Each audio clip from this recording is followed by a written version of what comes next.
Hello everyone. आपण आता बघणार आहोत की 6 ऑक्टोबर ते 12 ऑक्टोबरमध्ये तुमच्यासोबत घडणाऱ्या घटनांच्या प्रती तुमचा ॲटिट्यूड कसा असायला हवा. ठीक आहे. Don't overdo it.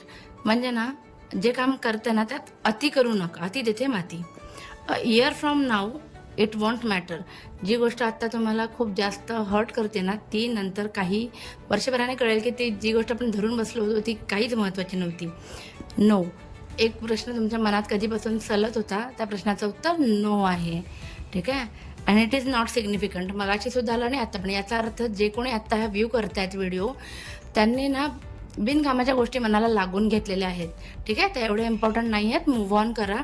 त्याची गरज आहे सध्या. Accept a change to your routine. बघा, तुम्हाला तुमच्या रुटीनमध्ये येणारे कोणतेही चेंजेस असतील तर ते ॲक्सेप्ट करायला तुमच्या चांगल्यासाठीच जे काही घडणार आहे ते घडणार आहे. There is a substantial link to another situation.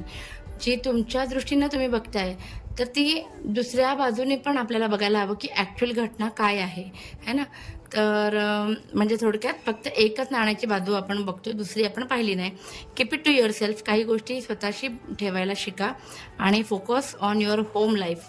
तुमच्या घराकडे तुमचं दुर्लक्ष होतं आहे. सो एक आनंदी घरातलं वातावरण ठेवण्याचा प्रयत्न करा आणि आनंदी राहा. Thank you so much.